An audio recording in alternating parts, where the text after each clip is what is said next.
बिस्मिल्लाहिर्रहमानिर्रहीम। आज हम डिस्कस करें कैलकुलस 3। हमारे पास उसका लेक्चर 26 है। हमारे चैनल का नाम आसिफ महमूद एपी मैथमेटिक्स है।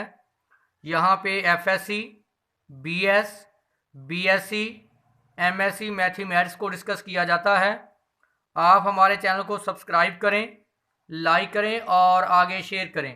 आज हम डिस्कस करेंगे वेरी वेरी इंपॉर्टेंट टॉपिक है, ट्रिपल इंटीग्रल इन रेक्टेंगुलर कोऑर्डिनेट।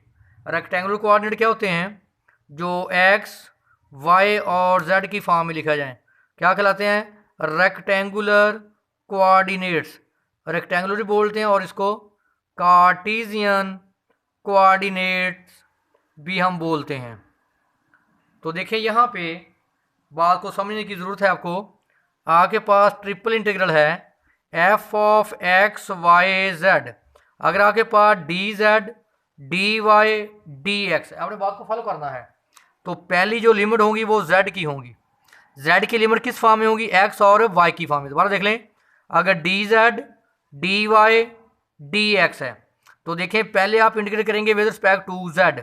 उसकी जो जेड की लिमिट होगी वो एक्स और किस फॉर्म में होगी? वाई की फॉर्म में। इसका मतलब हमारे पास जो लिमिट होंगी उसको हम कुछ भी नाम दे दें, F1 एक्स वा वाई, F2 एक्स वा वाई। फिर हम इंटीग्रेट करेंगे with respect to y. Note करें, जब हमने इसको integrate with respect to z कर लिया, अब करेंगे विद रिस्पेक्ट टू वाई, तो लिमिट किसकी फॉर्म में आएंगी? एक्स की फॉर्म में, जिसको मैं लिख सकता हूँ G1 of x, G2 of x. जब आप करेंगे विद रिस्पेक्ट टू एक्स तो लिमिट क्या होंगी? कांस्टेंट। कांस्टेंट लिमिट इसलिए आएंगी क्योंकि ये जो हमारे पास डेफिनेट इंटीग्रल है, क्योंकि ये हमारे पास क्या है? डेफिनेट इंटीग्रल, जिस पे लिमिट दी हो वो हमारे पास डेफिनेट इंटीग्रल होता है। इसका जो आंसर आएगा वो कोई ना कोई डेफिनेट नंबर होगा, जिसको मैंने फॉर एग्जांपल कांस्टेंट बोला है। तो इसको समझने की जरा देखें, जरा फोकस करें पेज की तरफ ताकि आपको क्लियर हो। देखें, अगर आपके पास इंटीग्रल ट्रिपल इंटीग्रल है F of X Y Z, अगर आपके पास D x, D Y, D Z है, देखिए पहला हम इंटीग्रेट करेंगे विद रिस्पेक्ट टू एक्स। उसकी जो लिमिट होगी वो वाई और जेड की शक्ल में होगी। ऐसे लिखेंगे फिर हम F1 वाई वा जेड। देखें जब विद रिस्पेक्ट टू एक्स करेंगे तो लिमिट वाई और जेड की शक्ल में आएंगी। F2 वाई और जेड। जब करेंगे integrate with respect to y तो लिमिट किसकी शक्ल में आएंगी? जेड की शक्ल में, जिसको मैं ले सकता हूँ G1 ऑफ जेड से G2 ऑफ जेड। जब करेंगे with respect to z integrate तो लिमिट क्या आएंगी? Constant A to B। इसी तरह आप लिमिट को चेंज कर सकते हैं। F of X Y Z, अगर D Y, D x, D Z हो तो देखें आप पहले करेंगे integrate with respect to Y.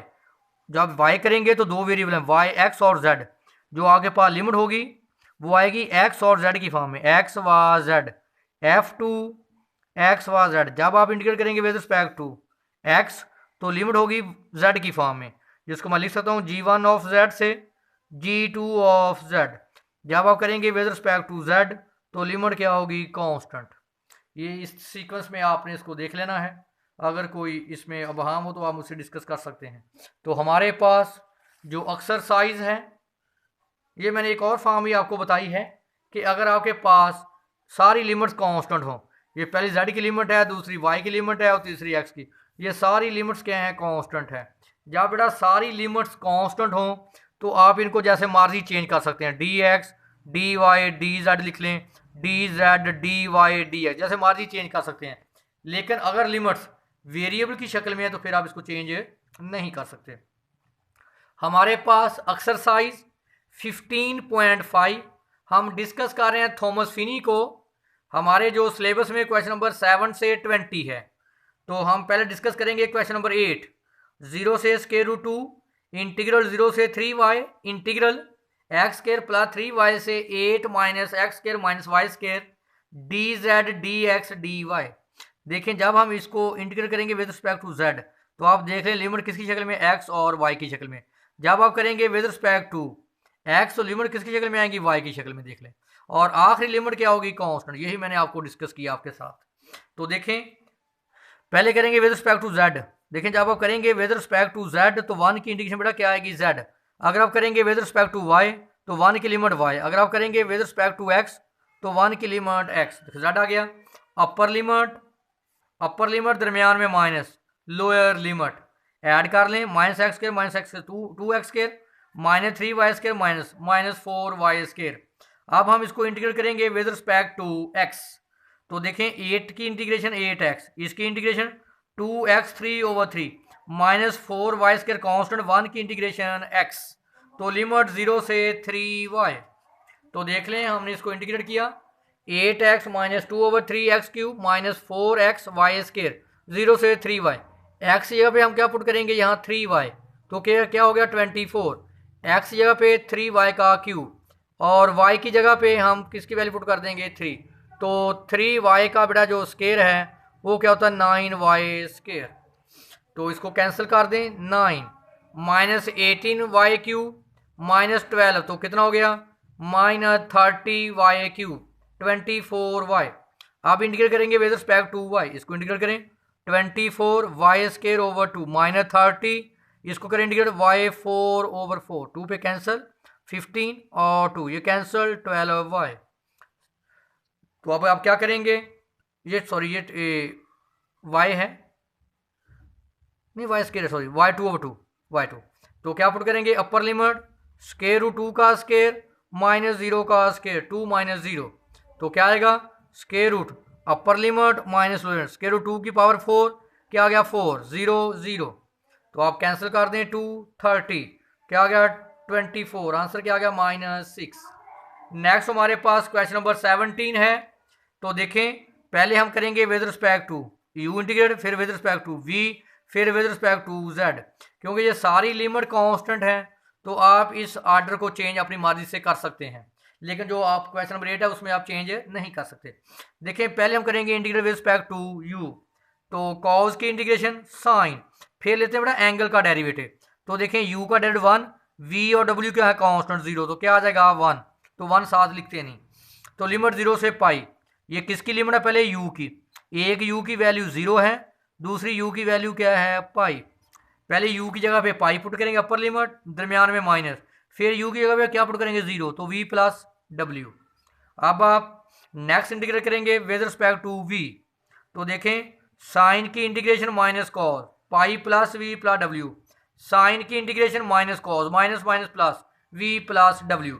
अब ये लिमिट किसकी है v की, देखें ये लिमिट किसकी है v की, एक v की वैल्यू 0, दूसरी v की वैल्यू पाई। पहले अपर लिमिट पुट करेंगे, देखें v की जगह पे पुट करें पाई, फिर v की जगह पे क्या पुट करेंगे 0, यहाँ v की जगह पे पहले पाई पुट करेंगे फिर v की जगह पे 0। अपर लिमिट माइनस लोअर लिमिट देखें और ये दोनों सेम है तो क्या हो जाएंगे double 2 cos pi plus w। तो देखें फिर इंटीग्रेट कॉज की integration sine 2 pi plus omega, ये डबल हो गया 2 कॉज की integration sine pi plus w और कॉज की इंटीग्रेशन साइन w। लिमिट 0 से पाई पुट करें upper limit minus lower limit, upper limit minus lower limit, पहले w जगह पाई पुट करेंगे फिर क्या पुट करेंगे 0, अपर लिमिट माइनस लोअर लिमिट। क्योंकि साइन 3 पाई की वैल्यू भी 0, साइन 2 पाई की वैल्यू भी 0, साइन पाई की वैल्यू भी 0, साइन 0 की वैल्यू 0, सबकी वैल्यू क्या आ जाएंगी 0। तो आंसर क्या आ गया 0। तो नेक्स्ट हमारे पास question number 19 very very important.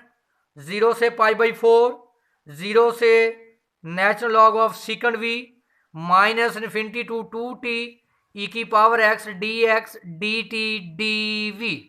Note करें आपने पढ़ा हुआ था सेकंड ईयर में e की पावर पॉजिटिव इन्फिनिटी होगा तो आंसर इन्फिनिटी, e की पावर माइनस इन्फिनिटी होगा तो आंसर 0। तो अब आप इसको इंटीग्रेट करेंगे विद रिस्पेक्ट टू x। तो e की पावर जब आप e की पावर x dx को इंटीग्रेट करेंगे तो क्या आएगा e की power x। Upper limit lower limit put करें, अपर लिमिट e की power 2t minus lower limit, तो e की पावर माइनस इन्फिनिटी किसके बराबर है 0 तो क्या आ गया 2t। अब करें integrate with respect to t, e की पावर 2t dt, तो क्या इंटीग्रेशन आ गई e की पावर 2t/2, ये जो मल्टीपल नीचे आ जाएगा। तो पुट करें पहले अपर लिमिट नेचुरल जो मैंने इसको बाहर निकाल लिया, अपर लिमिट टी की जगह पे log of second v, lower limit 0। बेटा ये भी टी की वैल्यू और ये भी किसकी वैल्यू टी की, एक टी की वैल्यू 0, दूसरी टी की value natural log of secant V. तो अब ये ऊपर जाकर क्या बन जाएगा, पावर आपने पढ़ा हुआ है कि n natural log of x, तो ये पावर क्या बन जाएगी, multiple natural log of x की पावर n। यहाँ पुट करें 0, तो आपने पढ़ा e की पावर 0 क्या होता है 1, तो इसको ऊपर ले जाएं। ये देखें लॉग से एंटी लॉग कैंसिल, क्या आ गया सीकंट स्केयर v माइनस 1। तो अब इसकी इंडिकेशन मैंने अलग अप्लाई कर दी और -1 की इंडिकेशन मैंने अलग अप्लाई कर दी। सीकंट स्केयर की इंडिकेशन टेंजेंट v, 1 की इंटीग्रेशन v, पुट करें upper limit minus lower limit, upper limit minus lower limit. तो आपने पढ़ा हुआ है कि टेंजेंट π/4 1, टेंजेंट 0 की वैल्यू 0, तो हमारे पास क्या आ गया 1 माइनस 0 -1/2, इसको इससे मल्टीप्लाई करें 1/2 माइनस π/8। ये हमारे पास था ट्रिपल इंटीग्रल इन रेक्टेंगुलर कोऑर्डिनेट या कार्टेशियन कोऑर्डिनेट। ये वेरी वेरी इंपॉर्टेंट लेक्चर था। अगर इसमें आपके पास कोई इशू हो तो आप मुझसे डिस्कस कर सकते हैं।